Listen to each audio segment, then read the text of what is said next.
দেখছি। আসাদ গেট মসজিদে আমি 11 বছর তারাবি পড়াইছি। আসাদ গেট নিউ গলরি মসজিদে 11 বছর তারাবি। 20 বছর আগে আমি দেখছি এই ছোট ছোট লিফলেট বিতরণ করতেছে। ছোট ছোট লিফলেট কারা জানি বিতরণ করে, কি চ্যালেঞ্জ দিয়ে দিলাম যে এত রাকাত এত, আচ্ছা নাম বললাম না, নতুন করে যাও যে তারাবিজে, আচ্ছা যাও তারাবিজে 8 রাকাত চ্যালেঞ্জ দিয়ে দিলাম, এরকম লিফলেট মুসল্লিদের হাতে হাতে দিচ্ছে। আমি নিজে দেখছি যে তারাবি 8 রাকাত চ্যালেঞ্জ ছুঁড়ে ছুঁড়ে এই লিফলেট বিতরণ করছে। তো লালমাটিয়া মাদ্রাসা পাশে ওলামায়ে কেরাম ওনারা এতটা নেয়, হারে এগুলো কি করতেছে এইভাবে যে বিতরণ করছে, মানুষ 20 রাকাত তারাবি পড়ে।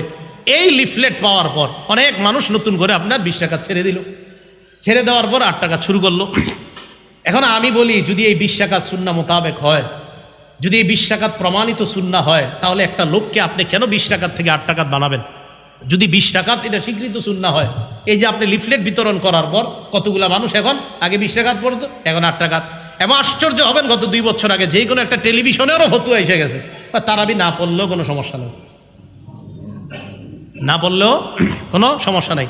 8-এর থেকে কিন্তু 4-এ আসছিল, গত 5 বছর আগে 4 রাকাতে আসছে 8-এর থেকে, এটা জানেননি আপনারা? 8-এর থেকে 4 রাকাতে আসছে গত 5 বছর আগে। গত 3 বছর আগে আবার এই 4ও এটা নিয়ে হয়ে গেছে, বাদ হয়ে গেছে। না, এগুলো না পড়লেই কিছু হয় না। এই জন্য মানুষকে আমল থেকে দূরে রাখার এটা জরুরত কি বলেন, এটার ফায়দা কি? দূরে রাখার তো কোনো দরকার নাই। তো লিফলেট বিতরণ, চ্যালেঞ্জ করা, এগুলা কিন্তু হানাফি বা আমরা যারা আমাদেরকে বলেন যে তোমরা এখন বহস বহস করো, অসম্ভব। বহস বহস এটা, হ্যাঁ এটা শুনে রাখেন, বহস বহস করা এটা আমাদের থেকে শুরু হয় নাই। এটা আপনি 150 বছর আগের ইতিহাস খোঁজেন, কারা কারা এই চ্যালেঞ্জ ছুড়ে দিছে। এই জন্যই তো লেখা দরকার হয়েছে। তোফায়ে আহলে হাদিস কেন লেখছে? মাহমুদুল হাসান দেওবন্দি রহমতুল্লাহ আলাইহি পড়েন, উনি এই কারণে লেখা নাই। উলামায়ে কেরাম ওনারে দিয়ে লেখাইছে তুমি এটা লেখো, তো লেখছে কেন এটার ইয়াটা খোঁজেন। আমি আহলে হাদিসকে কটাক্ষ করছি না, কিন্তু উনি এটা কেন লেখলেন, এই কেন লেখার ইতিহাস খোঁজেন, খুঁজলে পাবেন কারা বহস বহস শুরু করছে পৃথিবীতে এই উপমহাদেশের মধ্যে। তো যে বিষয়টা বললাম, আমরা কাউকে কটাক্ষ করবো না, কাউকে অ্যাটাক করবো না, কিন্তু এই যে ছাত্রভাই যারা আছেন আপনারা কিন্তু ভুল পথে পা বাড়ায়েন না। এই যে আমি ফিকে হানাফির দলিল দিলাম, ছাত্রদের থেকে যদি কারো এরকম থাইকা থাকে, না আপনার না আমার এরকম, আপনি আমার ঠেকান আটকান, আপনি আমারে বলেন কোন আমলটা আমি দলিল ছাড়া করি। যদি আমি দলিল ছাড়া না করি, তা আপনি এখান থেকে পড়াশোনা করার পর আপনার যেন এমন মানসিকতা তৈরি না হয় যে হুজুর আমি বিদেশ যাওয়ার নিয়তে একটু অন্য জায়গায় যাবো। কি জায়গায়? যে আমি অন্য কোনো প্রতিষ্ঠানে যাই বিদেশ যাওয়ার নিয়তে। তো যাওয়ার পরে আপনি মাশাআল্লাহ আম করে শুরু করছেন বলা, আপনারা ঠিক নাই, সঠিক পথে নাই। তো এতক্ষণ আমি যে যা বললাম এটি কি পথে বললাম? ইমাম বুখারী রহমতুল্লাহ আলাইহি হাদিসের আবিষ্কার করে নাই, উনি হাদিসের সংকলন করেছেন। ইমাম মুসলিম রহমতুল্লাহ আলাইহি হাদিসের সংকলন করেছেন। আবু দাউদ, নাসাই, তিরমিজি, ইবনে মাজা ওনারা হাদিসের সংকলন করেছেন, আবিষ্কার না। ঠিক ইমাম আজম আবু হানিফা রহমতুল্লাহ আলাইহি 40 জন সদস্য নিয়ে উনি কোরআন সুন্নাহর একটা সুবিন্যস্ত, কি বললাম শব্দটা, সুবিন্যস্ত সংকলন, সমাধান, আমি তো এইভাবে বলি, কোরআন সুন্নাহর সমাধানমূলক সুবিন্যস্ত সংকলন করেছেন। এটা হলো ফিকহে হানাফি। অন্যান্য ফিক আছে, তো আমি আজকে যেহেতু ফিকহে হানাফির সেমিনারের জন্য বললাম যে সমাধানমূলক সুবিন্যস্ত একটা সংকলন কোরআন সুন্নাহ, এটা হলো ফিকহে হানাফি। এটা নতুন কোনো ধর্ম বা এরকম কিছু না, চলে আসা জিনিসকে সংকলন করা। তো যেমন আমাদের মাদ্রাসাগুলো, এই মাদ্রাসাও বক্ত বিভাগে পড়ানো হয় নামাজের ভিতরে এবং বাহিরে 13 ফরজ পড়ানো হয় না? নামাজের বাহিরে 7 ফরজ। হ্যাঁ, তো অনেকে অভিযোগ বলে এগুলো কোথায় পাইছে? সব কোরআন সুন্নাহ আছে। নামাজের বাহিরে 7 ফরজ, ভিতরে 6 ফরজ। নামাজের বাহিরে 7 ফরজ, 1 নাম্বার শরীর পাক। তো শরীর পাক সূরা মাইদার 6 নম্বর আয়াত, ওয়াইন কুনতুম জুনুবান ফাত্তাহহারু, অপবিত্রতা থাকলে, যদি তোমরা অপবিত্র থাকো তাহলে পবিত্রতা অর্জন করো ভালোভাবে। শরীর পাকের কথার দলিল সূরা মাইদার 6 নম্বর আয়াত। 2 নাম্বার কাপড় পাক, সূরা মুদ্দাসির 4 নম্বর আয়াত, ওয়া সিয়াবাকা ফাতাহহির, তোমাদের আপনার কাপড়গুলো আপনি পবিত্র করেন। তাহলে কাপড় পাকের দলিল আমরা পেয়ে গেলাম। 3 নাম্বার নামাজের জায়গা পাক, সূরা বাকারা 125 নম্বর আয়াত, আল্লাহ বলেন ওয়া আহিদনা ইলা ইব্রাহিমা ওয়া ইসমাঈলা আন তাহহিরা বাইতিয়া লিত-তাইফিনা ওয়াল আকিফিনা ওয়ার রুকআইস সুজুদ। ইব্রাহিম এবং ইসমাঈল আলাইহিস সালাতু ওয়াস সালাম, তাদের দুইজনকে বললাম, আদেশ করলাম যে আপনারা আমার ঘরকে পবিত্র বানান, তায়েফকারীদের জন্য, রুকুকারীদের জন্য, সিজদাকারীদের জন্য পবিত্র বানান। আর সহিহ বুখারীর বর্ণনা আছে, রাসূল আকরাম সাল্লাল্লাহু আলাইহি সাল্লাম বলেন, আমাকে 5টি এমন জিনিস দেওয়া হয়েছে, ওয়াতিতু খামসান লাম ইউতাহুন্না আহাদুন মিন ক্বাবলি, এমন 5টি জিনিস আমাকে দেওয়া হয়েছে যা অতীতের কোনো নবীকে দেওয়া হয় নাই। এর মধ্যে একটা হলো জুইলাত লিয়াল আরদু মাসজিদান ওয়া তুহুরা, পুরা দুনিয়াটা আল্লাহ পাক রব্বুল আলামিন আমার জন্য নামাজের জায়গা বানিয়েছেন, পবিত্রতার মাধ্যম বানিয়েছেন। পৃথিবীটা আমাদের জন্য পবিত্র, অপবিত্র থাকলে এটা পবিত্র করা। দলিল সূরা বাকারা 125 নম্বর আয়াত। তাহলে শরীর পাক, কাপড় পাক, নামাজের জায়গা পাক। 4 নাম্বার সতর ডাকা, এটা আমরা বলি, এটা বাচ্চাদেরকে শেখানো হয়। সূরা আরাফের ইয়া বানি আদমা খুজু জিনাতাকুম, গালেবান 31 নম্বর আয়াত। হে আদম সন্তান, খুজু জিনাতাকুম, তোমরা তোমাদের সাজসজ্জা অবলম্বন করো, ইনদা কুল্লি মসজিদ, প্রত্যেক নামাজের সময়।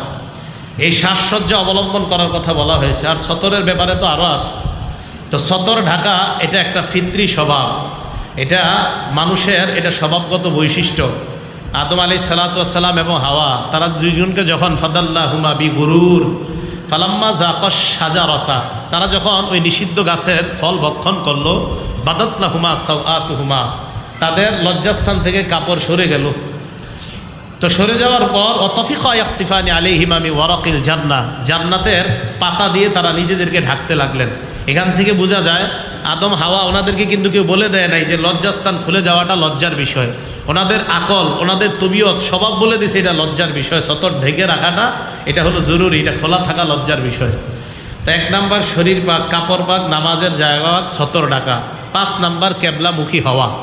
কেবলামুখী হওয়া এটা আপনি সূরা বাকারা পাবেন 144 নম্বর আয়াত। ফাওয়াল্লি ওয়াজহাকা শাতরাল মসজিদিল হারাম, আপনি আপনার চেহারা কেবলার দিকে করেন। এখন দেখেন এটা হলো 5। 6 নাম্বার অক্তমতো নামাজ পড়া। সূরা নিসা আয়াত নাম্বার 103 আল্লাহ বলেন, ইন্নাস সালাতা কানাত আলাল মুমিনিনা কিতাবাম মাওকুতা, ইমানদারদের জন্য সময় মতো নামাজ পড়া এটা ফরজ, এটা ইমানদারদের জন্য ফরজ করা হয়েছে। 7 নাম্বার নিয়ত করা। সহিহ বুখারী 1 নম্বর হাদিস, আলকামা ইবনে ওয়াক্কাস আল-লাইসি থেকে বর্ণনা, তিনি বলেন, সামিআতু ওমর ইবনুল খাত্তাব আলাল মিম্বার, ওমর ইবনুল খাত্তাবকে মিম্বরে এই হাদিস বলতে শুনেছি। রাসূল আকরাম সাল্লাল্লাহু আলাইহি সাল্লাম বলেন, ইন্নামাল আমালু বিন্নিয়াত, আমলের প্রতিদান নির্ভর করে নিয়তের উপর। তাহলে এই যে নামাজের বাহিরের 7 ফরজ, এটা কি কোরআন সুন্নায় আছে কিনা? তো এইটাই তো বাচ্চাদেরকে বক্তব্যে শেখানো হয়। ভিতরে 6 ফরজ।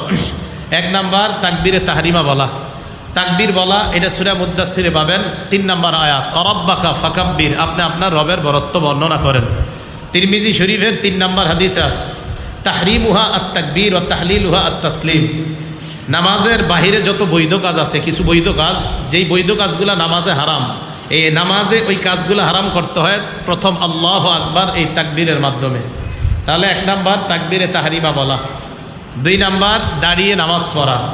দাঁড়ানোর কথা কোথায় আছে? সূরা বাকারা 238 নম্বর আয়াত। আল্লাহ বলেন, হাফিজু আলাস সালাওয়াত ওয়াস সালাতিল উসতা, তোমরা নামাজের প্রতি যত্নবান হও, বিশেষ করে আসরের নামাজ। যাই হোক, ওই ব্যাখ্যায় যাচ্ছি না। ওয়াকুমু লিল্লাহি কানিতিন, আল্লাহর সামনে তোমরা খুশুখুজুর সাথে একনিষ্ঠভাবে আল্লাহর সামনে দাঁড়াও। তা দাঁড়ানোর কথা সূরা বাকারা 238 নম্বর আয়াতে পাইলাম। সহিহ বুখারী 1117, কত হয়? 1117 নম্বর হাদিস। ইমরান ইবনে হুসাইন রাদিয়াল্লাহু তাআলা আনহুর বর্ণনা, তিনি বলেন, কানাত বি বাওয়াসির, আমার অর্শরোগ ছিল। আমি রাসূল আকরাম সাল্লাল্লাহু আলাইহি সাল্লামকে প্রশ্ন করলাম, সাআলতুন নবিয়্য সাল্লাল্লাহু আলাইহি সাল্লাম আনিস সালাহ, হুজুর আমার তো অর্শরোগ, আমি কিভাবে নামাজ পড়ব? তো নবীজি সাল্লাল্লাহু আলাইহি সাল্লাম বললেন, সল্লি কাঈমান, তুমি দাঁড়িয়ে নামাজ পড়ো। ফাইল্লাম তাস্তাতি' ফাকাঈদান, দাঁড়িয়ে যদি সক্ষম না হও তাহলে বসে। ফাইল্লাম তাস্তাতি' কাঈদান, যদি বসে সক্ষম না হও ফাআলা জামবিন, তাহলে শুয়ে শুয়ে। তো যাই হোক, এই হাদিস প্রমাণ করে দাঁড়িয়ে সক্ষম হলে দাঁড়িয়ে নামাজ পড়তে হবে। 1 নাম্বার তাকবীরে তাহরিমা বলা, 2 নাম্বার দাঁড়িয়ে নামাজ পড়া। দাঁড়িয়ে নামাজ পড়ার কথা সূরা বাকারার 238 নম্বর আয়াতে পাইলাম, বুখারী শরীফের 1117 নম্বর হাদিসে পাইলাম। 3 নাম্বার কেরাত পড়া।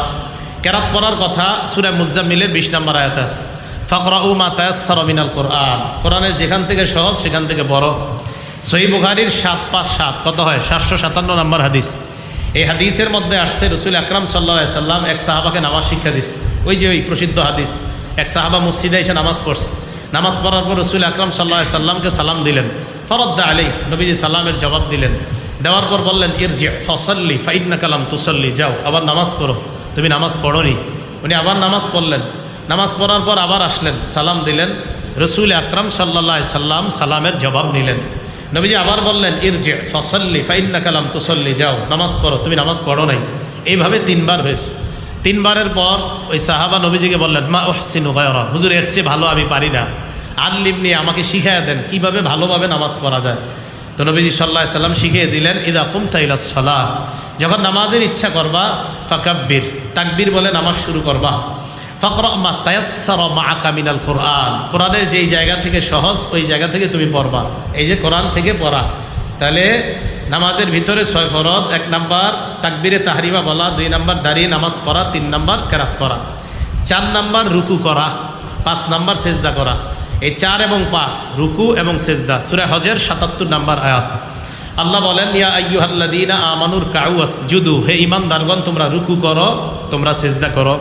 কোরআনের কোথাও নাই কিভাবে রুকু করবেন, কোরআনের কোথাও নাই কিভাবে সেজদা করবেন, এটা হাদিস থেকে জানতে হবে।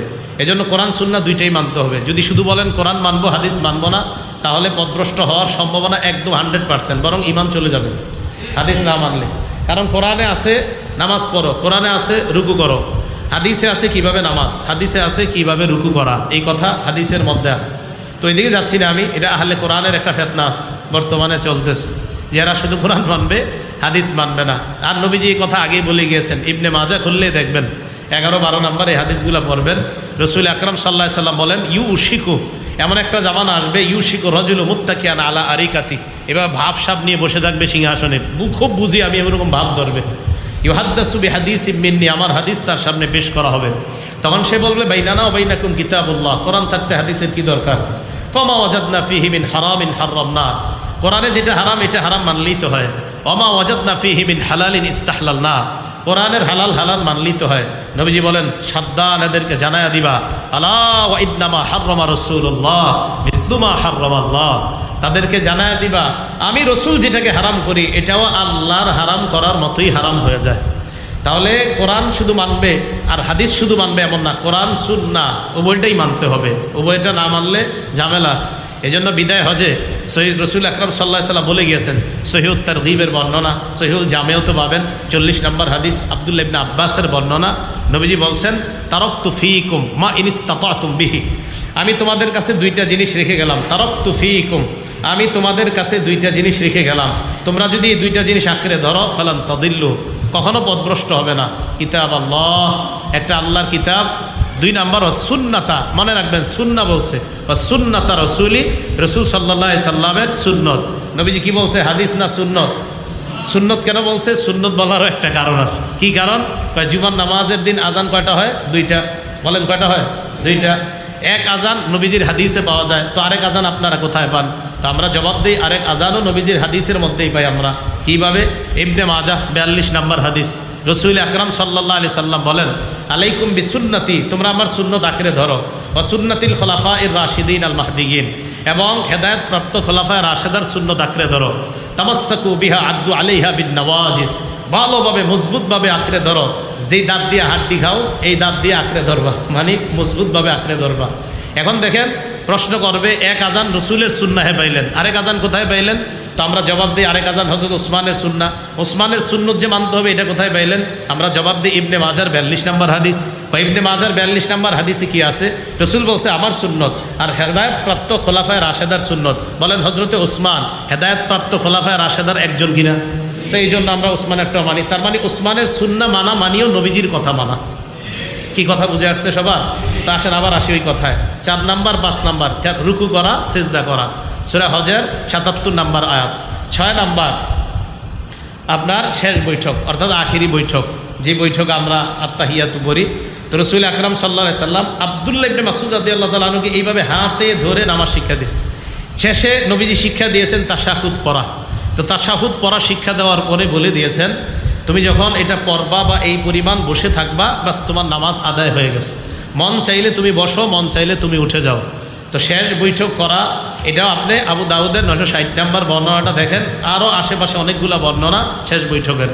এখন দেখেন, এই যে 13টা ফরজ আমরা বললাম, এগুলা কোরআন সুন্নায়, কোরআন একটা কথা আমি আমার নিজে থেকে বলছি না, কোরআন সুন্নার দলিল দিস, এটাই হানাফি মাযহাব। তো সমস্যা কোথায়?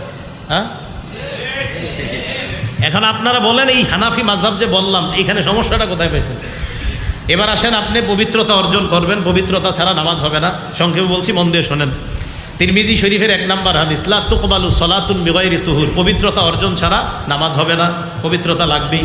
তিরমিজি শরীফের 3 নাম্বার হাদিস, মিফতাহুস সলাতি আত তুহুর, নামাজের চাবি হলো পবিত্রতা, তো পবিত্রতা লাগবেই। তো পবিত্রতা কি? আমরা বলি অজুর ফরজ 4টি। অজুর ফরজ 4টি কোথায় পাইলেন? সূরা মাইদার 6 নম্বর আয়াত, ইজা কুমতুম ইলাস সালাহ, যখন তোমরা নামাজের ইচ্ছা করো, ফাগসিলু ওয়াজুহাকুম, চেহারা ধৌত করো, ওয়া আইদিয়াকুম ইলাল মারাফিক, কনুইসহ হাত ধৌত করো, ওয়ামসাহু বিরুউসিকুম, মাথা মাসেহ করো, ওয়া আরজুলাকুম ইলাল কাবাইন, এবং টাকনু পর্যন্ত পা ধৌত করো। এই 4টা সূরা মাইদায় পাইলাম। বলেন 4 ফরজ কোরআনে পাওয়া গেছে কিনা? তো পাওয়া গেল, তো সমস্যা কোথায়? এবার অজু প্রশ্ন করবেন, তো অজু কিভাবে করব এটা কোথায় আছে? নবীজি সাল্লাল্লাহু আলাইহি সাল্লাম, সহিহ বুখারীর বর্ণনা 6290 নম্বর হাদিস, নবীজি সাল্লাল্লাহু আলাইহি সাল্লাম বলেছেন, ইদা কুমতা ইলাস সালাহ, যখন নামাজের ইচ্ছা পোষণ করবে, ফাসবিদিল উযুআ, অজুটা পরিপূর্ণভাবে করবা। এখন প্রশ্ন, হুজুর অজু যে পরিপূর্ণভাবে করব এটা কোথায় পাবো? মুসলিম শরীফের 246 নম্বর হাদিস, মাদ্রাসার পাঠ্যপুস্তক অনুসারে মোট হাদিস সংখ্যা হবে 3033টা, এবং আন্তর্জাতিকভাবেও এই নাম্বারটাই ফলো করা হয়। এই হাদিসে আসছে, নুআইম ইবনে আব্দুল্লাহ রাহমাতুল্লাহি আলাইহি তিনি বলেন, রাআইতু আবু হুরায়রা রাদিয়াল্লাহু তাআলা আনহু ইয়াতাওয়াদ্দা, আমি আবু হুরায়রা রাদিয়াল্লাহু তাআলা আনহুকে ওযু করতে দেখেছি। তো আমি দেখলাম তিনি যখন ওযু করে, ফাগাসালা ওয়াজহা, উনি চেহারাটা খুব ভালোভাবে ধৌত করে, সুম্মা গাসালা ইয়াদাহুল ইউমনা ফাআশরাআ ফিল আদুদি, উনি হাত ধৌত করলেন, বাহু সহ খুব ভালোভাবে ধৌত করলেন, ওয়া ইয়াদাহুল ইউসরা ফাআশরাআ ফিল আদুদি, বাম হাত উনি খুব সুন্দরভাবে বাহু সহ খুব সুন্দরভাবে ধৌত করলেন, সুম্মা গাসালা রিজলাহুল ইউমনা ফাআশরাআ ফিস সাক, ডান পা ধৌত করলেন, পায়ের নালাগুলা সুন্দরভাবে ধৌত করলেন, ওয়া রিজলাহুল ইউসরা ফাআশরাআ ফিস সাক, উনি বাম পায়ের নালা সহ খুব সুন্দরভাবে ধৌত করলেন। ধৌত করার পর আবু হুরায়রা বললেন, হা কাযা রাআইতু রাসূলুল্লাহ সাল্লাল্লাহু আলাইহি সাল্লাম ইয়াতাওয়াদ্দাউ, আমি নবীজি সাল্লাল্লাহু আলাইহি সাল্লামকে এইভাবেই ওযু করতে দেখেছি। পরে রাসূল সাল্লাল্লাহু আলাইহি সাল্লাম বলেছেন, আনতুমুল গুররুল মুহাজ্জালুনা ইয়াউমাল কিয়ামা মিন ইসবাগিল ওযু, ওযু পরিপূর্ণভাবে করার কারণে তোমাদের চেহারা, তোমাদের হাত, তোমাদের পা তথা ওযুর অঙ্গগুলা কিয়ামতের ময়দানে চমকাইতে থাকবে, আমি দেখেই চিনতে পারবো এটা আমার উম্মত। এখন দেখেন ওযুর নিয়ম, এটাও আমরা হাদিস থেকে জানলাম। এরপরে লম্বা আলোচনা করা যায়, আরও অনেকগুলো হাদিস আছে এই ব্যাপারে। এখন আবার প্রশ্ন, যে যদি ওযু দ্রুত করতে গিয়ে আপনার অঙ্গ শুষ্ক থাকে, তাও আবার হবে না, এগুলো আমাদের বাচ্চাদেরকে পড়ায়, তো এটি পড়াইলে দোষ ধরে, তো এটা আছে কিনা দেখেন, সহিহ বুখারী 60 নম্বর হাদিস। এই হাদিসের মধ্যে আছে আব্দুল্লাহ ইবনে ওমর রাদিয়াল্লাহু তাআলা আনহুমার বর্ণনা, তিনি বলেন, তাখাল্লাফা আন্না নবী সাল্লাল্লাহু আলাইহি সাল্লাম ফি সাফরাতিন সাফারনাহা, এক সফরে রসুল আকরাম সাল্লাল্লাহু আলাইহি সাল্লাম আমাদের থেকে একটু পিছনে পড়ে গেছে, আমরা আগে আগে চলে আসছি। ফাদারাকানা, নবীজি আমাদেরকে ধরে ফেলছে, আবার কাছাকাছি এসে গেছে। ওয়াকাদ আরহাকাতনাস সালাহ, আসরের নামাজ যায় যায় অবস্থা, আমরা চিন্তা করলাম ইন্না লিল্লাহ, নামাজ তো পড়তে হবে। ওয়া নাহনু নাতাওয়াদ্দা, ওযু করা শুরু করলাম।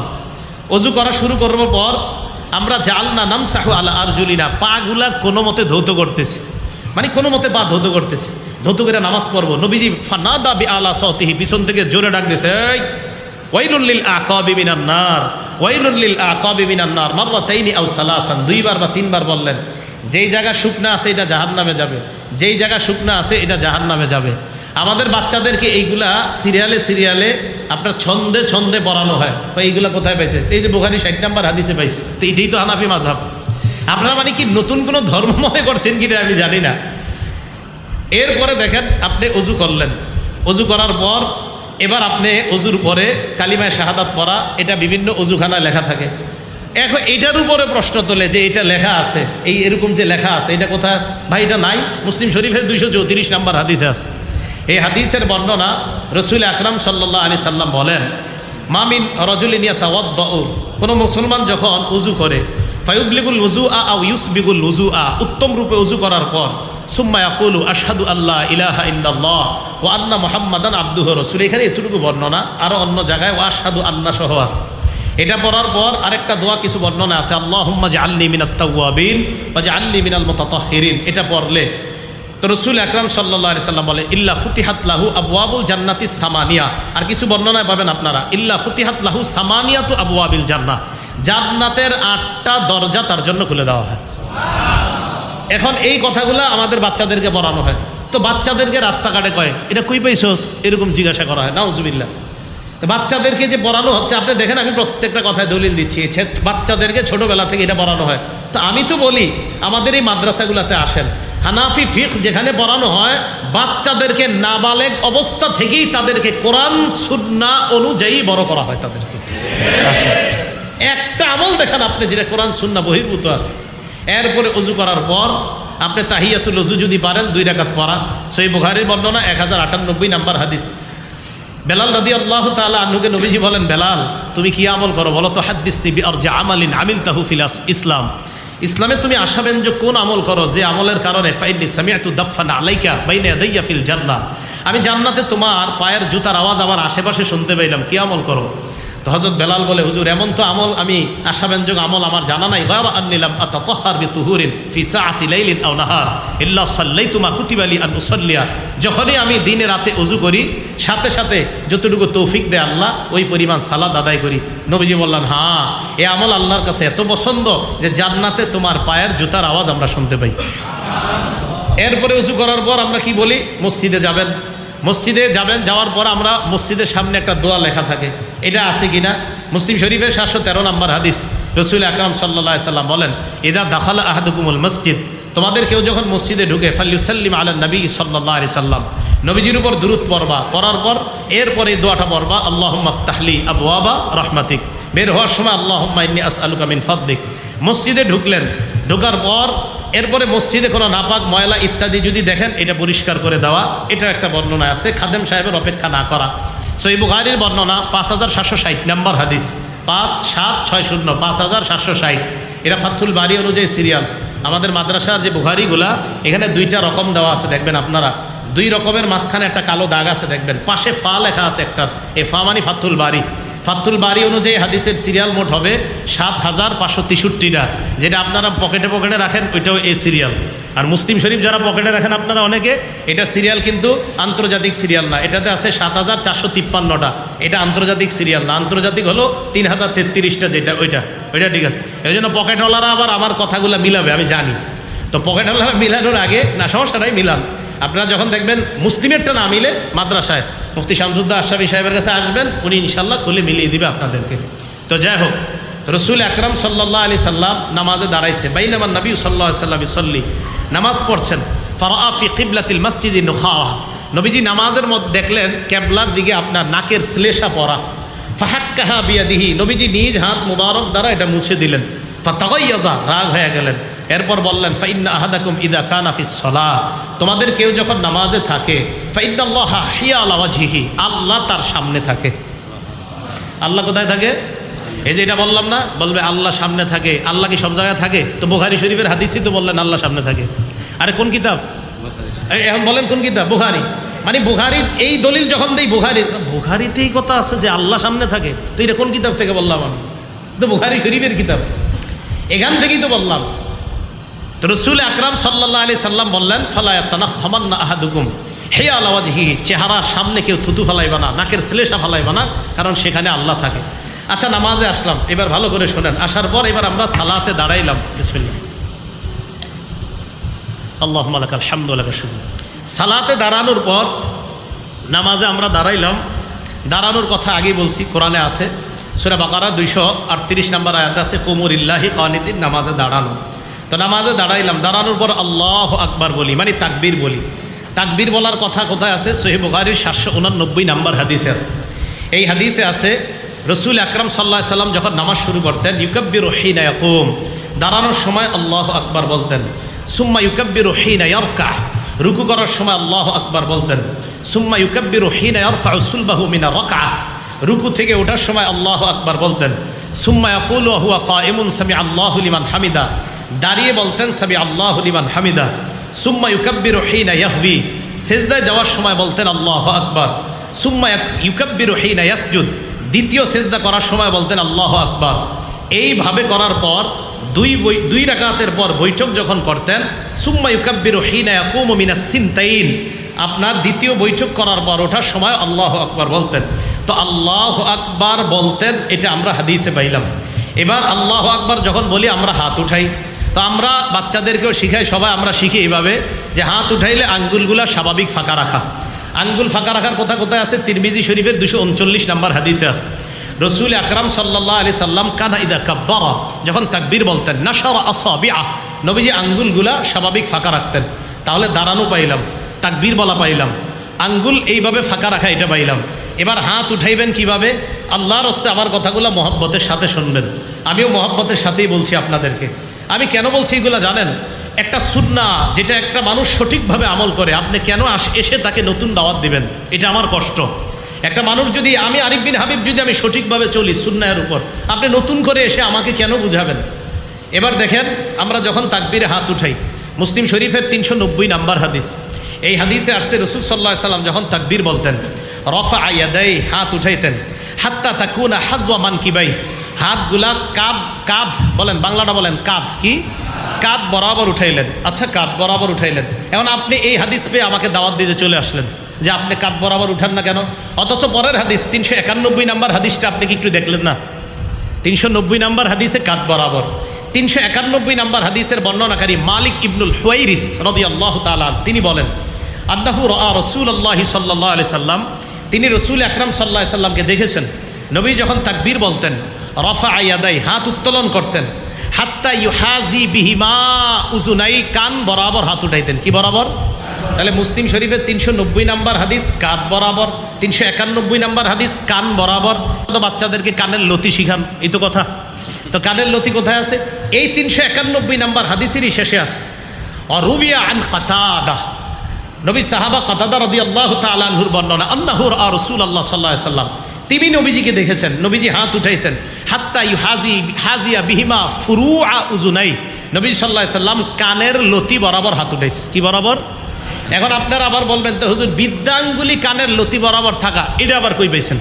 তহাবি শরীফ 1 নম্বর খণ্ড 144 নম্বর পৃষ্ঠা, সেখানে আছে রাসূল সাল্লাল্লাহু আলাইহি সাল্লাম যখন হাত উঠাইতেন, হাত উঠানোর পর নবীজি সাল্লাল্লাহু আলাইহি সাল্লামের এই 2 আঙ্গুল বৃদ্ধাঙ্গুলি হাত্তা ইয়াকুনা ইবহামাহু করিবাম মিন শাহমাতি উযুনাই, নবীজির কানের লতির কাছাকাছি থাকতো বৃদ্ধাঙ্গুলি। এবার আমার দিকে তাকান সবাই, আমি আমার এই বৃদ্ধাঙ্গুলি কানের লতি বরাবর উঠাইলাম, কাঁধ পাইলাম, কান পাইলাম, কানের লতি পাইলাম, আমার বৃদ্ধাঙ্গুলি কানের লতি বরাবর রাখলাম, আমার 2 হাতের তালু আছে কোন বরাবর? কাঁধ। তালু আছে কোন বরাবর? কাঁধ। বৃদ্ধাঙ্গুলি লতি, বলেন বৃদ্ধাঙ্গুলি, আবার হাতের তালু আছে কাঁধ, বৃদ্ধাঙ্গুলি লতি, আর হাতের এই আঙ্গুলগুলো আছে কান বরাবর। তাহলে বৃদ্ধাঙ্গুলি লতি বরাবর যদি উঠাই, হাতের তালু কাঁধ বরাবর, 390 নাম্বার হাদিসের উপর আমল হয়ে গেল। হাতের এই বৃদ্ধাঙ্গুলি লতি বরাবর, 391 নাম্বার হাদিসের শেষের অংশ আমল হয়ে গেল। আঙ্গুলগুলা কান বরাবর, 391 নাম্বার হাদিসের প্রথম অংশের উপর আমল হয়ে গেল। তাহলে লতি বরাবর হাত উঠাইলে আল্লাহ রসুলের 3টা সুন্নাহের উপর আমল হয়ে গেল। এটাই হানাফি মাযহাব। তো সমস্যা কোথায় বলেন? তো এটাই তো হানাফি মাযহাব, এটা নতুন কোনো ধর্ম না। আপনি কেন বুঝছেন না? তাহলে রসুল এই হানাফি ফিকহ আমার এটাই শিখাইছে, তুমি এমন একটা আমল করো যে আমলে তোমার 3টা সুন, যে তুমি যদি শুধু কাঁধ বরাবর উঠাইতা, তোমার লতি বাদ যায়, তোমার কান বাদ যায়। তো হানাফি ফিকহ আপনারে বলে নাই যে আপনি ভুলের মধ্যে আছেন, এটা বলে নাই। আমরা বলি কি জানেন, যে আপনারা যে আমাদেরকে বলে ফেলেন, আরে থুর, এতদিন যা পড়ছেন সব ভুল, আমগোটা সঠিক। এটার কারণে এই ফিকহে হানাফির প্রয়োজনীয়তা দেখা দিচ্ছে। এই কারণেই তো ফিকহে হানাফির প্রয়োজনীয়তা। আপনি হঠাৎ এসে বলতেছেন, হুজুর আপনি যে নামাজ পড়েন এটা আপনার হয় না। আরে ভাই, উনি তো 4টা হাদিস মাথায় রেখে উনি নামাজ পড়ে, আমি তো 4টা হাদিস মাথায় রেখে এরপরে সালাত আদায় করি। এই 4 হাদিস মাথায় রেখে আমাদের বক্তব্যের বাচ্চাদেরকে শেখানো হয় কান বরাবর হাত উঠাও। হ্যাঁ, প্রথমে হাদিসগুলা বাচ্চাদেরকে বলা হয় না, আস্তে আস্তে বাচ্চারা বুখারী মুসলিম যখন পড়ে তখন তারাই শিখে ফেলে, ও বক্তব্যে শিখছিলাম কান বরাবর। কান বরাবর উঠাইলে দেখা যায় হাতের তালুগুলা কাঁধ বরাবর ওঠে, হাতের বৃদ্ধাঙ্গুলি লতি বরাবর, হাতের আঙ্গুলগুলা কান বরাবর। হাতের তালু যখন কাঁধ বরাবর থাকে, মুসলিম শরীফের 390 নাম্বার হাদিসের উপর আমল হয়। হাতের আঙ্গুল যখন লতি বরাবর থাকে, মুসলিম শরীফের 391 নাম্বার হাদিসের শেষের অংশের উপর আমল হয়। আঙ্গুলগুলা যখন কান বরাবর থাকে, মুসলিম শরীফের হাদিসের 391 নাম্বার হাদিসের প্রথম অংশের উপর আমল হয়। মোট কথা 90, 391 আর তহাবি শরীফের সবগুলা হাদিস মানলে সওয়াব কি কম হবে না বেশি হবে? আমি হানাফি ফিক এই জন্য মানি, আমার সওয়াব বেশি দরকার, এটাই হানাফি ফিক। আচ্ছা, হাত উঠাইলাম, উঠানোর পর এবার হাত বাদ দেন। তিরমিজি শরীফের 252 নাম্বার হাদিসে আছে, নবীজি সাল্লাল্লাহু আলাইহি সাল্লাম কানা ইয়াউম্মুনা, আমাদের ইমামতি করতেন। রাসূল সাল্লাল্লাহু আলাইহি সাল্লাম, রসুল আকরাম সাল্লাল্লাহু আলাইহি সাল্লাম ইমামতি করতেন। নবী সাল্লাল্লাহু আলাইহি সাল্লাম কি করতেন? ইমামতি করতেন। ফায়াখুযু শিমালা, নবী সাল্লাল্লাহু আলাইহি সাল্লাম বাম হাতকে ধরতেন। ইয়াখুযু শিমালা, নবী সাল্লাল্লাহু আলাইহি সাল্লাম বাম হাতকে ধরতেন। বিয়ামিনিহি, ডান হাত মুবারক দ্বারা। নবী সাল্লাল্লাহু আলাইহি সাল্লাম, ঠিক আছে, সমস্যা রসুল আকরাম সাল্লাল্লাহু আলাইহি সাল্লাম ইয়াখুযু শিমালা, বাম হাতকে ধরতেন বিয়ামিনিহি, ডান হাত দ্বারা। খুব মন দিয়ে বুঝেন, তিরমিজির 252 নম্বর হাদিসে পাইলাম বাম হাতকে ডান হাত দিয়ে ধরতেন। কবজি বাহু কিছু পাইলাম না, শুধু এতটুকু পাইলাম নবীজি ডান হাত দিয়ে বাম হাত ধরতেন। বুখারী শরীফের 740 নম্বর হাদিস, কানান নাসু ইউমারুনা আইয়াদা আর রজুলুল ইয়াদাল ইউমনা আলা জিরাইহি ইউসরা। নবীজির যুগে সাহাবায়ে কেরামকে নির্দেশ দেওয়া হতো যে ডান হাতকে বাম হাতের বাহুর উপর যেন রাখে। তাহলে তিরমিজি শরীফের হাদিসে পাইলাম ডান হাত দিয়ে বাম হাত ধরা, বাহু কবজি কিছু পাই নেই। বুখারী শরীফের 740 নম্বর হাদিসে পাইলাম ডান হাত বাম হাতের বাহুর উপরে রাখতেন, বাহু পাইলাম। এবার আবু দাউদ শরীফের 727 নম্বর হাদিসটা একটু মন দিয়ে বুঝেন। এই হাদিসের মধ্যে আসছে কিভাবে, আমার দিকে তাকান একটু, না আপনি কষ্ট করেন না। এবার দেখেন আবু দাউদ শরীফের 727 নম্বর হাদিসে আসছে রাসূল সাল্লাল্লাহু আলাইহি ওয়াসাল্লাম ওয়াদা ইয়াদাহুল ইউমনা, নবী সাল্লাল্লাহু আলাইহি ওয়াসাল্লাম তার ডান হাতে রাখতেন আলা যহরি কাফিহিল ইউসরা, বাম হাতের উপরে রাখতেন। এবার দেখেন অনুবাদটা কিভাবে রাখতেন, এমনভাবে রাখতেন আলা যহরি কাফিহিল ইউসরা ওয়ার রুসগি ওয়াস সাইদি। নবীজি ডান হাত দিয়ে বাম হাত এমনভাবে ধরতেন যে ডান হাতটা বাম হাতের তালুর পিঠের উপর থাকতো, দেখেন পিঠ। এরপরে পাইলাম ওয়ার রুসগি ওয়াস সাইদি, কবজি এবং বাহু। এবার দেখেন তো এইভাবে প্রথমে আসেন, এই যে ডান হাত দিয়ে বাম হাত ধরলাম, এতটুকু এটা হাত কিনা বলেন, এটা বাম হাত কিনা, এটা ডান হাত কিনা, এই হাত ধরলাম, এতটুকু বুঝলাম হাত ধরছি। তাহলে তিরমিজি শরীফের 252 নম্বর হাদিস, আমি হাত ধরলাম। এবার আসেন বুখারী শরীফের 740 নম্বর হাদিস, বাহু। দেখেন তো আমার আঙ্গুলগুলো কোথায় আছে, আরে আঙ্গুল কোথায় আছে, বাহু। তাহলে বুখারী শরীফের 740 নম্বরও মানলাম। এবার দেখেন তো আমার এই আঙ্গুল কারে ধরছে, কবজি। কাকে ধরছে, কবজিকে ধরছে, রুস অসাই। এবার দেখেন 727 নম্বর হাদিস মানলে ডান হাত দিয়ে বাম হাত ধরা হয়ে যায়, ডান হাতকে বাম হাতের বাহুর উপরে, এই যে বাহুর উপরে রাখা হয়ে যায়, ডান হাত দিয়ে বাম হাতের কবজিও ধরা হয়ে যায়। যদি কবজির উপরে আমল করেন আপনি, বাহুর হাদিসের উপর আমল হয় তথা বুখারী 740-এর উপর আমল হয়। ডান হাত দিয়ে বাম হাত ধরা তথা তিরমিজি 252 হাদিসের উপর আমল হয়। আবু দাউদ শরীফের 727 নম্বর হাদিসের উপর আমল হয়। আমি এই আমল কেন করি, আমি আল্লাহ রসুলের 3টা সুন্নাহের সওয়াব পাওয়ার জন্য আমি কবজি ধরি। তো রসুল সাল্লাল্লাহু আলাইহি সাল্লাম বাহুর কথাও আমরা পাইলাম, হাত ধরার কথাও পাইলাম, কবজি ধরার কথাও পাইলাম, 3টা বর্ণনা সহি। তাহলে বুখারীর উপর আমল হয়, তিরমিজির উপর আমল হয়, আবু দাউদ শরীফের উপর আমল হয়। এমন একটা পদ্ধতি আপনারা যেই শিখায়, এই পদ্ধতিটা যেই জায়গায় আপনারা শিখায়, ওই জায়গার বা ওই শাস্ত্রটার নাম হানাফি ফিক। এই শাস্ত্রটার নাম কি ফিক, হানাফি ফিক। তো হানাফি ফিক তো আপনাকে 3টা সুন্নাহের আমল শিখাইলো। হানাফি ফিক আপনাকে সুন্নাহ বাদ দিতে বলে নাই যে এটা বাদ দিয়ে দাও, বরং 3টা সুন্নাহের উপর কিভাবে আমল হয় এটা আপনাকে হানাফি ফিক শিখাইছে। তো এটাই হানাফি ফিক। এখানে আপনারা আমাকে বলেন এই জায়গায় হানাফি ফিক কোন হাদিসটার বিরোধিতা করছে, কোন হাদিসের বিরোধিতা করছে? তাহলে এই কথা কেন বলা হয় যে এটা কোরআন সুন্নাহ মোতাবেক না? বিসমিল্লাহ। এখন আমাকে যদি পার্সোনালি প্রশ্ন করেন, পার্সোনালি, আমি অন্যভাবে বলবো না, বললে আবার অনেকভাবে লিখবে যে আপনি হানাফি ফিক কেন মানেন। আমি জবাব দিই এইভাবে যে আমি একটা পড়াশোনা করা ছেলে, 16-20 বছর পড়াশোনা করার পরে আমি এটা বুঝছি যে হানাফি ফিক অনুসরণ করলে রসুলের সুন্নাহ বেশি পালন করা হয়, তাই আমি হানাফি ফিক অনুসরণ করি। রসুলের সুন্নাহ বেশি পালন হয় তাই আমি এটা করি। আপনাদেরকে আমি দেখাই দিচ্ছি, এইভাবে হাদিস মানলে রসুলের 3-4টা সুন্নাহ পালন হয়, এইভাবে হাত ধরলে রসুলের 3টা সুন্নাহ পালন হয়, তাই আমি হানাফি ফিক অনুসরণ করি। আর আগেই বলছি হানাফি ফিক মানে কোরআন সুন্নাহের সুবিন্যস্ত একটা সংকলনের নাম হানাফি ফিক। এটা হলো, এটা নতুন কোনো ধর্ম বা এরকম এই জাতীয় কিছু না। আল্লাহ বুঝার তৌফিক দান করেন। এবার আপনি হাত রাখবেন।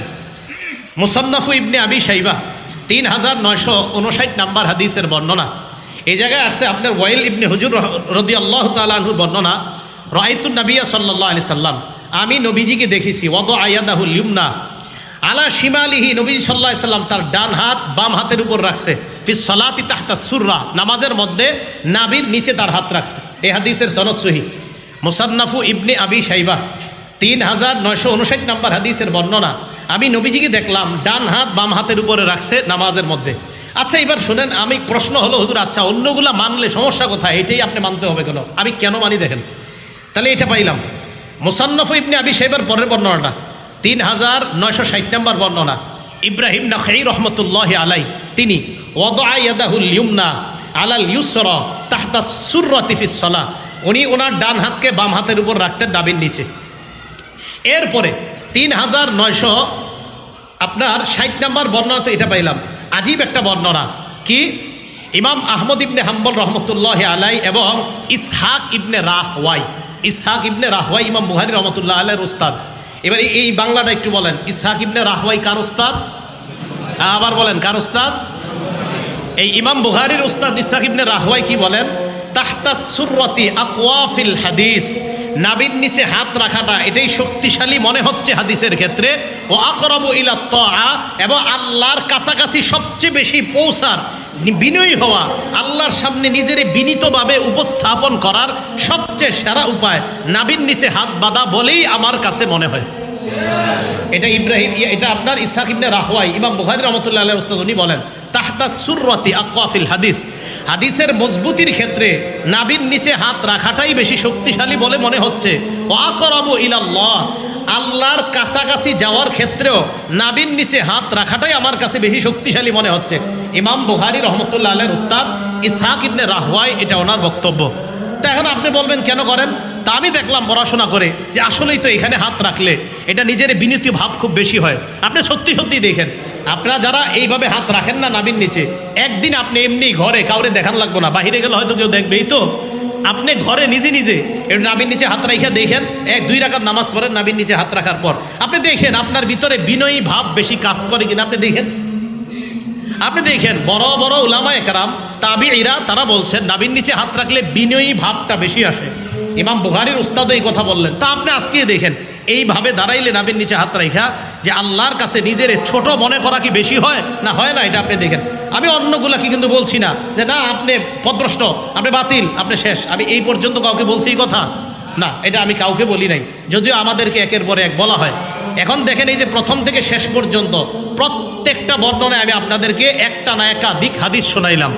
তাহলে আমি কি বুঝাইলাম? আমি যে এতক্ষণ বললাম এটাই ফিকহে হানাফি। এখন ফিকহে হানাফির প্রত্যেকটা মাসালা যে বললাম, আমি কি একটা দলিল দিছি না প্রায় মাসালায় একাধিক দলিল দিছি? তো যেই ফিকহে হানাফি আপনারা এটাই শিখায় যে হানাফি ফিক মানে এক মাসালায় একটা আমলের ক্ষেত্রে একাধিক দলিল থাকে এবং একাধিক দলিলের সমন্বয় করে যে ফিক, এটাকে বলা হয় হানাফি ফিক। একাধিক দলিলকে সমন্বয় করে। এই কথাটা আপনারা কেন উল্টাভাবে নেন, কেন অন্যভাবে নেন? এটা অন্যভাবে নেওয়া ঠিক না। এইভাবে আপনি হাত বাঁধলেন, বাঁধার পর বাস, এরপরে আর সমস্যা নাই। এরপরে যেগুলো করি ওগুলো নিয়ে আর কেউ ঝামেলাও করে না, সমস্যা নাই। এতটুকু পর্যন্তই সবাই কেমন জানি আমাদের উপরে প্রশ্ন তুলতে চায়। বিশ্বাস করেন এই ছোটোখাটো বিষয়গুলো নিয়ে আমাদের মাঝে ফাও দূরত্ব তৈরি করাটা এটা ঠিক না। আমি তো আপনাদেরকে বলবো, কেউ যদি আপনারা মনে করেন যে আপনি যেটা বললেন এটা যে ফিকহে হানাফি, আর ফিকহে হানাফির এই আমলগুলা যে সত্যি এমন, এটা কিভাবে বোঝা যাবে? আপনি আল্লাহর হস্তে কোনো আলেমের কাছে গিয়ে বসেন। আমি বলতেছি আল্লাহর হস্তে কোনো আলেমদের কাছে বসেন, বসার পর তারা আপনাকে সুন্দরভাবে বিষয়টা বুঝিয়ে দিবে, আরও সুন্দরভাবে। তাহলে ফিকহে হানাফি আমি যে এতক্ষণ আপনাদের সামনে বললাম, প্রত্যেকটা মাসালায় একাধিক একের পর এক দলিল পেশ করলাম। এই দলিল পেশ করে আপনাদেরকে আমি যেটা বুঝাতে চাইলাম, একাধিক দলিলকে প্রত্যেকটা মাসালায় কিন্তু সমন্বয় করছে। এইভাবে হাত, এইভাবে হাত, এইভাবে হাত, ফিকহে হানাফি সমন্বয় করে দেখিয়ে দিয়েছে এইভাবে তোলো, সব হাদিসের উপর আমল হয়। হাত রাখার ক্ষেত্রে কোথায় বাঁধবেন?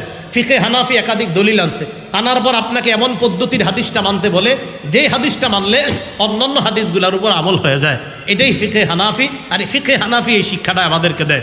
কেরাত খলফাল ইমাম, এটা নিয়ে আর বলবো না, এটা রিজওয়ান ভাই সম্ভবত বলে গিয়েছে ইমামের পিছনে কেরাত পড়ার বিষয়টা। তো এটা একাধিক দলিল আছে, প্রচুর দলিল আছে যে কেরাত খলফাল ইমাম, ইমামের পিছনে কেরাত পড়া না পড়া। হ্যাঁ, যে এই যে কেরাত খলফাল ইমামটা নিয়ে যে ইমামের পিছনে আমরা কেরাত পড়বো কি পড়বো না, তো এই বিষয়গুলো নিয়ে আমি আশা করি রিজওয়ান ভাই বলছে। তো সূরা আরাফের 204 নম্বর আয়াত দেখেন। মানে শুধু একটা অভিযোগ। আমি একদিন রুমে বসে, আমার রুমে এক ভাই, উনি মিষ্টি দোকানের করে, আল্লাহ তাআলা ভাইকে আরো বড় বানাক। তো এই ভাই আমার কাছে গিয়ে বলতেছে যে নামাজে যে ইমামের পিছনে কেরাত পড়বেন আর আপনারা যে পড়েন না, দলিল কি? তো আমি প্রথমে বললাম আমরা ফিকহে হানাফি যারা অনুসরণ করি, ফিকহে হানাফি তো পুরা ফিকহে হানাফি মোট 60টা বিষয়কে সামনে রেখে মাসালা আলোচনা করে, মাথায় রাখবেন। এর মধ্যে সর্বপ্রথম ফিকহে হানাফির কাজ কোরআন দেখে। কোরআনে যদি ফিকহে হানাফি কোনো আমল পেয়ে যায় এবং এটা যদি একদম কোরআনে পাওয়ার পর এটার সাথে যদি অন্য কোনো কিছু সাংঘর্ষিক হয়, এটা ফিকহে হানাফি নেয় না। এটা আপনার মাথায় রাখবেন। ফিকহে হানাফি যদি কেউ ভালোভাবে পড়ে তখন সে বুঝতে পারবে মাসালার ক্ষেত্রে ফিকহে হানাফি কতটা কঠোরতা অবলম্বন করে, যা অন্য কোনো ক্ষেত্রে আপনি পাবেন না। এতটা কঠোরতা অবলম্বন করে ফিকহে হানাফি। এটা সত্যি কথা। আপনি পড়েন, যারা ফিকে হানাফি ফলো করেন না এদেরকেও পড়ান কিছুদিন, তখন সে বুঝতে পারবে যে ফিকে হানাফি কতটা কঠোরতা, মার্শালার ক্ষেত্রে তারা কতটা কঠোর অবস্থানে থাকে সবসময়। এক নাম্বার কোরআন, কোরআনে থাকলে বাস। তা আল্লাহ সূরা আরফে বলছে ওয়াইজা করি আল কোরআন ফাসতামিউ লা ওয়া আনসিতু লাহু। আল্লাহ তাআলা কোরআনে বলছে যখন কোরআন পড়া হয় তখন তোমরা এক নাম্বার কাজ হলো কান পেতে শোনো, দুই নাম্বার চুপ থাকা। দুইটা সমন্বয় করলে চুপ থেকে কান পেতে শোনা। আচ্ছা, বুখারী শরীফের 757 নম্বর হাদিসে নবী এক সাহাবাকে বলছে কোরআনের যে অংশ সহজ সেই অংশ থেকে বড়, তো বরে ওই অংশ বরে উনি। এখন কোরআন সূরা ফাতিহা এটা কি কোরআন না কোরআনের বাহিরে? হুজুর জানেন এরকম একটা বই আছে কিন্তু সূরা ফাতিহা যে কোরআনের বাহিরে, এরকম একটা কিতাব লেখা হয়েছে। সূরা ফাতিহা কোরআনের অংশ না। আমি অবাক হয়ে গেছি, এর চটি একটা বই আছে, যে কোনো একজন লেখছে যে সূরা ফাতিহা কোরআনের অংশ না। কেন জানেন? ওই যে আমরা বলি কোরআন পড়া, ফাতিহা মানেও কোরআন, যে আলহামদুলিল্লাহি রাব্বিল আলামিন এটাও কোরআন, এটা পড়ার সময় চুপ থাকতে হবে। এখন চিন্তা করলো এটারে কিভাবে রদ করা যায়। এক ভাই কতটা খেয়ানত করে এক কিতাব লিখে ফেলছে যে সূরা ফাতিহা এটা কোরআনের অংশই না। কেন জানেন? মানে বুঝাইতে চায় যে ফাতিহাটা কোরআনের অংশ না, অর্থাৎ ফাতিহার সময় ইমামও পড়বে তুমিও পড়বা, কারণ ফাতিহা তো কোরআন না, এটার সময় চুপ থাকা লাগবে না, এরকম বুঝাইছে। নাউজুবিল্লাহি মিন যালিক। তো সূরা ফাতিহা এটাও কোরআন।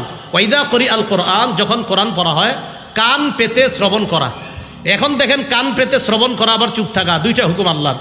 বাস ফিকে হানাফি কি বলে যে এখন কয়েক হাদিসে আসছে লা সালাতা ইল্লা বিফাতিহাতিল কিতাব, সূরা ফাতিহা ছাড়া নামাজই হবে না। এখন ফিকে হানাফি এই দুইটাকে সমন্বয় করে। আচ্ছা, কোরআনে আসছে কোরআন পড়লে চুপ থাকতে হবে, হাদিসে আসছে ফাতিহা ছাড়া নামাজ হবে না।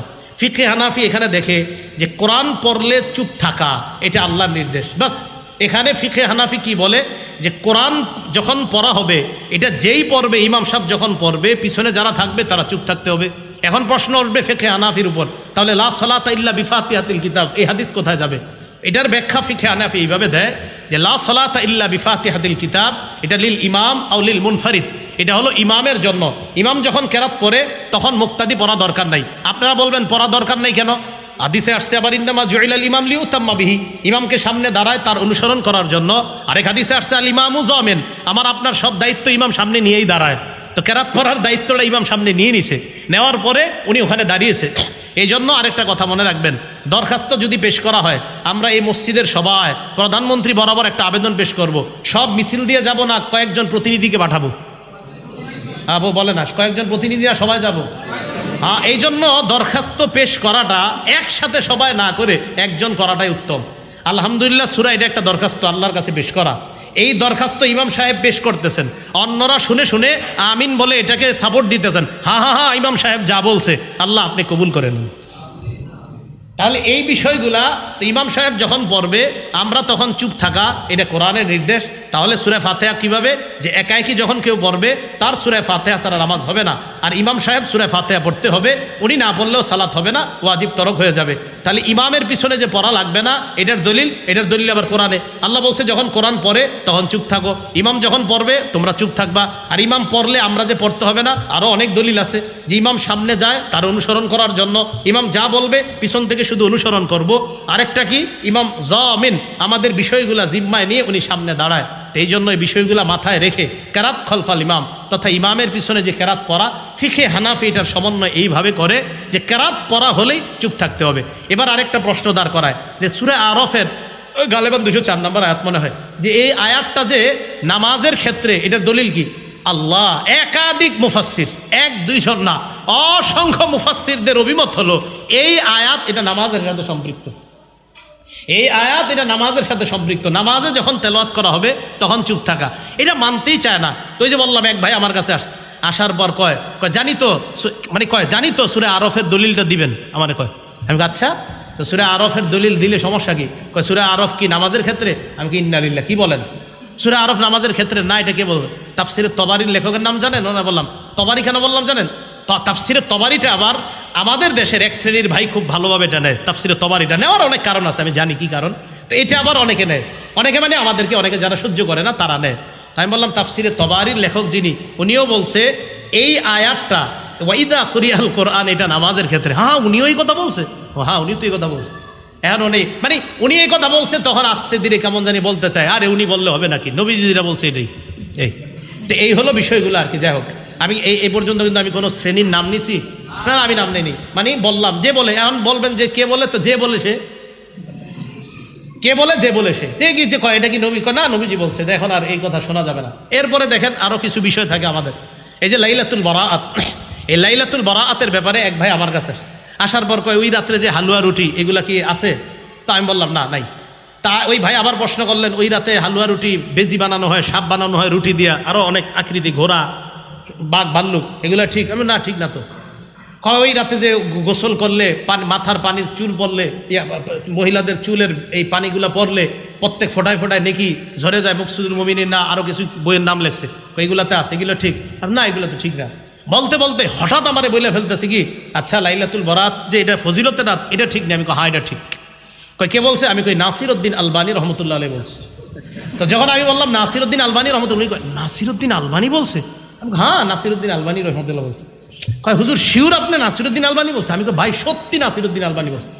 কয় শোনেন, নাসিরউদ্দিন আলবানী আমাদের দলিল না, আমাদের দলিল আল্লাহ রাসূল। এই কথা বলছেন। ঠিক আমি দেখেন এটা এটা এটা উনি এই সত্যি উনি এই কথাটা বলছেন। তা আমি বলি যে হাদিস সহি দুর্বল, এটা তো কোনো না কোনো ইমাম বলছে, ঠিক না? তাহলে এই ক্ষেত্রে তো ইমামদেরকে আমরা মানি, এটা সহি, এটা দুর্বল, এটা হাসান, এটা হাসান লি জাতি, এটা হাসান লি গায়রিহি, এটা মুনকাতি। এই হাদিসগুলো তো আমরা কোনো ইমামরাই ফলো করি। তো আমি বললাম সহি বলা দুর্বল বলার ক্ষেত্রে কি উনি ইমাম ফলো করেন না? হ্যাঁ করি। তো এটা আগে জিজ্ঞেস করে নিছি। তখন আমি বলছিলাম কে, তো সর্বপ্রথম নামটা বলছিল নাসিরউদ্দিন আলবানী রহমতুল্লাহ। আল্লাহ ওনার কবরকে জান্নাতের বাগান বানায় দেন, দোয়া করি আমরা। তো যাই হোক, এই নাসিরউদ্দিন আলবানী রহমতুল্লাহ আলাই, আমি বললাম উনি তো বলছে যে লাইলাতুল বারাআতের ফজিলত সম্পর্কিত হাদিস উনি সহি বলছে, হাসানও বলছে কোনো কোনো জায়গায়, উনি দুর্বল কোথাও বলে নাই উনি। তখন বলে কি আচ্ছা উনি এই কথা বলছে? আমি হ্যাঁ উনি তো বলছে এই কথা। এখন উনি এটা মানে ইয়া করতে চায় না, উনি বলছেন। তখন এক ভাইদের পক্ষ থেকে আসছে, আমাদের এটাই প্রমাণ যে আমরা কোরআন সুন্নাহ মানার ক্ষেত্রে কাউরে মানি না, কোরআন সুন্নাহই মূল দলিল, এইখানে কোন ইমাম আসলে এটা আমরা দেখি না। তাহলে ভাই সহিহ না দঈফ এটার ক্ষেত্রে কি আপনি কোরআন সুন্নাহ ডাইরেক্ট মানতে পারবেন নাকি? এটা তো কোনো ইমাম লাগবে। এই জন্য ইমাম লাগবেই, ইমাম ছাড়া চলা এটা সহজ না, এটা আপনি পারবেনও না। এজন্য আপনারা যারা হানাফি ফিকহের বিরোধিতা করেন, যারা অথবা যারা মনে করেন না আমি ইমাম ছাড়া চলবো, আপনি পার্সোনালি শামসুদ্দা আশরাফি সাহেব হুজুরের কাছে একদিন এসে বসেন, উনি আপনারে 2-3টা পাল্টা প্রশ্ন করবে। আপনি যখন বলবেন না আমি কোনো ইমাম মানি না, তো উনি 2-3টা প্রশ্ন রাখার পরে আপনি মরার আগেও এই জবাব দিতে পারবেন না, তখন তো আপনি বিপদে পড়বেন। আপনি যখন বলবেন আমি কোনো ইমাম মানি না, তখন তো আপনি বিপদে পড়ে যাবেন। উনি যখন আপনার পাল্টা প্রশ্ন করবে তাহলে আপনি কি মানেন, তো উনি আপনি বলবেন আমি কোরআন মানি, আর কি মানেন? বলবেন সহিহ হাদিস। উনি আপনার পাল্টা বলবে সহিহ যে হাদিসটা, যে সহিহটা কে বলছে? মুহাম্মদ রাসূলুল্লাহ সাল্লাল্লাহু আলাইহি ওয়াসাল্লাম বলছে। বলেন না কেন? মুহাম্মদ রাসূলুল্লাহ সাল্লাল্লাহু আলাইহি ওয়াসাল্লাম বলছে, কে বলছে? তো এই তুই ইমাম মানে না, আপনি ইমাম মানে নাকি? আচ্ছা, আমার আজকের আলোচনার মূল উদ্দেশ্য ছাত্র ভাই যারা আছেন, ছাত্র ভাই আপনারা প্রত্যেকে এই ফিকহে হানাফির এই দলিল মুখস্থ করে ফেলবেন, প্রত্যেকে। মুফতি শামসুদ্দা আশরাফি সাহেব শুরু করছেন এটা, আরও অনেক মাদ্রাসার উস্তাদ আছে, দারুল হাবিবের মোতামি সাহেব হুজুর আছেন। আমি বলবো ওনার মাধ্যমে প্রত্যেক মাদ্রাসায় ফিকহে হানাফির সেমিনার হবে, এবং সেখানে কোনো দল বা এরকম, এটা আমরা তো আগেও বলছি, আমরা এরকম বারবার আপনাদেরকে বলছি যে আমরা যে ফিকহে হানাফি কেন অনুসরণ করি এই কারণে যে রাসূল সাল্লাল্লাহু আলাইহি ওয়াসাল্লামের সুন্নাহ সঠিক পদ্ধতিতে আমল কিভাবে করা যাবে, এটার এই মূল কাজটা যারা করে, ফিকহে হানাফি, ফিকহে মালিকি, ফিকহে শাফিঈ, ফিকহে হাম্বলি সহ সমস্ত এই ফিকহের সমন্বয়। আর আপনারা যারা আছেন আপনারা এটা হয়তো জানেন না, আমাদের মাদ্রাসাগুলোতে 4টা ফিক পড়ানো হয়, এটা কি জানেন? হ্যাঁ, ফিকহে হানাফিও পড়ানো হয়, মালিকিও পড়ানো হয়, শাফিও পড়ানো হয়, হাম্বলিও পড়ানো হয়। এটা পড়ানোর পর এরপর হয়তো দলিলের দিকে যেটা মজবুত সেই দলিলটা গ্রহণ করে, আবার শাফি মাযহাবে দলিলের দিকে যেটা মজবুত তারা সেটা গ্রহণ করে, আবার হাম্বলি মাযহাবে দলিলের ক্ষেত্রে যেটা মজবুত তারা সেটা গ্রহণ করে। তো এই ফিকহি সেমিনারগুলা বেশি হওয়া দরকার। আর মাদ্রাসার ছাত্র যারা আছেন, যেমন এই মাদ্রাসা থেকে মেশকাত পর্যন্ত হুজুর এখানে ইফতা আছে, তো ইফতা বিভাগের যে ছাত্রগুলো, আমি একটা কথা বলি, ইফতা থেকে আপনারা মনে করেন 30 জন বের হইলেন, এই 30 জন 30টা এলাকার মসজিদের ইমাম হবেন, খতিব হবেন। আপনারা মোহাব্বতের সাথে ফিকহে হানাফির এই বিষয়গুলা, এটা কেন এখন প্রয়োজনীয়তা দেখা দিয়ে গেছে, আপনারা এই বিষয়গুলো বাস মুখস্থ, আপনি কাউরে অ্যাটাক করা দরকার নেই, আপনি শুধু বলবেন আমি কেন এইভাবে পড়ি, মুসলিম শরীফে আছে, বুখারী শরীফে আছে, নাসাইতে আছে, ইবনে মাজাহ আছে। তাহলে এইগুলা যদি থাকে তো আমার আর আপনার মাঝে শত্রুতাটা কেন, কে শত্রুতাটা করলো? হ্যাঁ, এটা নিয়েও আশা করি উনি একটা কনফারেন্স করবে যে আমাদের মাঝে শত্রুতা শুরু হলো কোত্থেকে, আমরা যদি সবাই সঠিক থাকি শত্রুতাটা কোত্থেকে আসলো। না, এটা ঠিক না। তাদেরকে বহস ছুড়ে চ্যালেঞ্জ ছুড়ে দাও। এই চ্যালেঞ্জ ছুড়া কিন্তু ফিকে হানাফি মাযহাব থেকে শুরু হয় নাই। ইতিহাস খুঁজলে দেখবেন এই চ্যালেঞ্জ বলার অভ্যাস এটা আমাদের থেকে শুরু হয় নাই। এটা কোত্থেকে শুরু হয়েছে?